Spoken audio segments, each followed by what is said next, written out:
kemarin itu banyak sekali yang menanyakan tarif ya.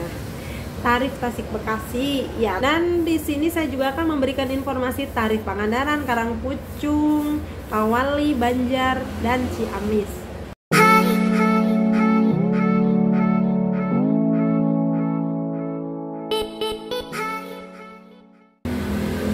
Assalamualaikum warahmatullahi wabarakatuh. Ketemu lagi dengan saya Leng Andra. Kemarin lagi pada rame ya Jetbus 5 dan Jetbus 5 lagi. Banyak yang nanyain jadwalnya ya. Jadi jadwal Jetbus 5 itu kalau dari pool itu sudah paten jam 9 pagi, jam 9 ya, jam 9 pagi. Kalau Jetbus 5 itu ada dua sebenarnya, cuman yang satu belum beroperasi karena biasa masih dipasang jok dan yang lain-lain. Jadi kayak yang sementara yang nomor bodi 026 itu sudah beroperasi yang jam 9 pagi. Nanti yang satunya lagi itu yang jam 7 pagi. Terus kalau dari Tasik, dari Bekasi maksud saya, itu habis maghrib. Jadi habis maghribnya ini bisa jadi jam 18.30, bisa jadi jam 7, bisa jadi jam malamnya, karena tergantung sepi atau ramenya penumpang. Jadi kalau misalkan penumpang itu lagi rame, ya mungkin pas abis maghrib itu sudah berangkat, kadang-kadang malah sebelum maghrib udah berangkat, tergantung di sini ya. Jadi kalau di Tasik itu udah pasti jam 9 itu harus sudah berangkat, karena memang di sana itu teratur. Kalau di terminal kan jalurnya kan menumpuk ya, jadi kalau misalkan lagi rame ya mengikuti. Kalau misalkan penumpangnya belum ada, kita nggak mungkin langsung berangkatin penumpang mobil gitu maksudnya. Jadi kalau misalkan penumpangnya lagi normal, paling 6:30 udah berangkat. Kalau lagi rame, paling sebelum maghrib juga udah berangkat. Atau kalau lagi sepi, bisa jadi abis isya gitu. Kalau bisa pengen banget naik Jetbus 5 nih ya, usahain sebelum maghrib sudah di sini. Tenang aja, personilnya itu super duper ramah sekali. Jadi insya Allah direspon dengan baik ya. Dan dari kemarin itu banyak sekali yang mempertanyakan tarif Tasik Bekasi itu berapa sekarang. Sebenarnya saya udah bikin informasi ya, Tasik Bekasi itu 95. Tadinya itu tarifnya 100 menjadi 95. Jadi 95 ini tidak perlu mau Jetbus 5, tidak perlu mau Jetbus 3, tidak mau tahu yang Blue Tech, itu tetap 95. Dan semuanya yang first class ya. Di sini nggak ada yang bisnis AC lagi. Jadi pokoknya jurusan Tasik Bekasi atau Bekasi Tasik itu semuanya 95, tidak dikurangin, tidak dilebihin ya. Kalau untuk jurusan yang turun di Ranca Ekek atau di Cilenyi itu 70.000 ya. Dan untuk jadwalnya, jadwal keseluruhan Tasik Bekasi itu biasa dari jam 6 pagi sampai jam 22.30. Ya memang dulu sebelum pandemi itu jam 11, kadang setengah 12 ya, kadang juga setengah 1 loh kalau lagi malam 1 ngalaminnya. Cuman sekarang itu kan semenjak pandemi, penumpang itu mungkin banyak yang sudah tidak bekerja di Jakarta lagi atau banyak yang pindah, jadi penumpangnya berkurang. Jadi jadwalnya menjadi 22.30. Tapi kalau lagi rame juga jam 11 masih ada, karena mungkin mobil telat karena macet ya. Dan di sini saya juga akan memberikan informasi tarif Pangandaran, Karangpucung, Kawali, Banjar, dan Ciamis. Ya, tadi Tasik sudah disebutkan. Kalau untuk Pangandaran itu tetap 175, tidak naik, tidak turun. Dan untuk Karangpucung itu 150, Banjar 150, Kawali 150. Kenapa semuanya disamakan? Tidak tahu ya. Silakan pertanyakan sama pihak manajemen, karena kita cuman kerja, terus kita hanya bisa memberikan informasi. Kalau misalkan disuruh 150 ya 150, dan tarif Budiman itu tarif resmi ya. Dan untuk jadwalnya sendiri, iklan lewat.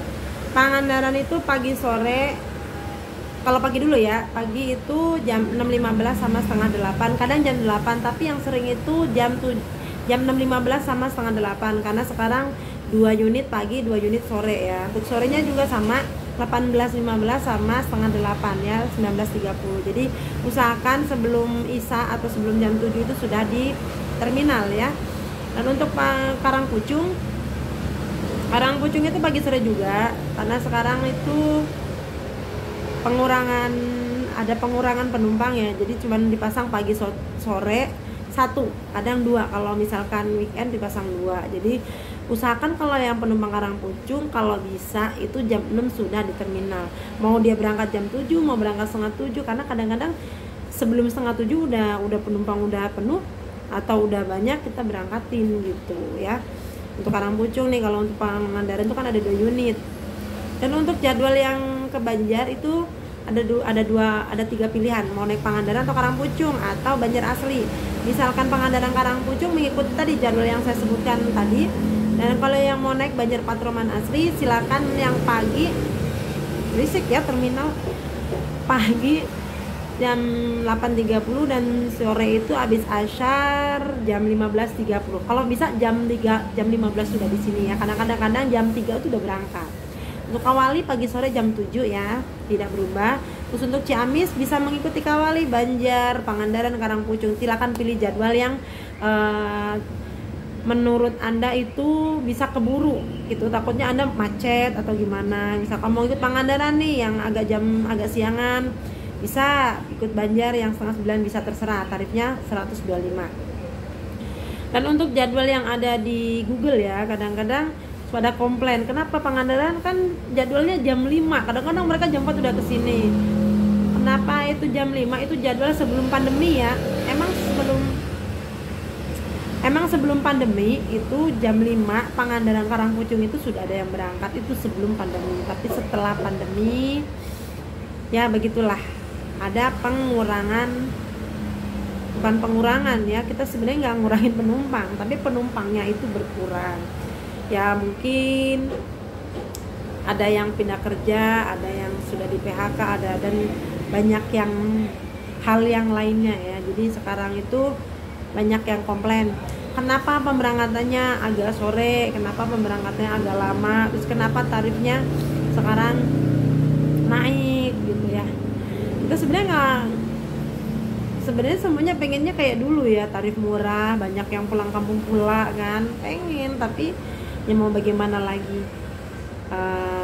Sebenarnya bukan PO Budiman aja yang naik tarif, semua PO yang ada di Indonesia ini semua pada naik tarif ya. Jadi bukan PO Budiman aja. Terus kenapa Budiman itu mahal? Ya, mahal ya. Budiman ngasih tarif segitu itu kan ngelihat fasilitasnya. Nggak mungkin fasilitas yang biasa dikasih tarif yang agak mahal. Sebenarnya nggak mahal sih. Saya aja nih ya, bukan karena dibilang mampu, dibilang nggak mampu ya, emang kita nyari nyaman ya. Kalau cuman beda berapa puluh ribu mending cari yang nyaman. Saya kalau ke Jawa misalkan 150, misalkan eksekutif, ada sandaran kakinya, terus pokoknya yang fasilitas yang nyaman, misalkan fasilitas nyaman 200-nya mending bayar yang 200 karena kita nyari nyaman gitu ya. Jadi ya harus bisa ngebedakan kenapa mahal, karena mahal itu ada fasilitas yang baik gitu. Ya udah gitu aja ya. Oke, terima kasih sudah menonton. Wassalamualaikum warahmatullahi wabarakatuh.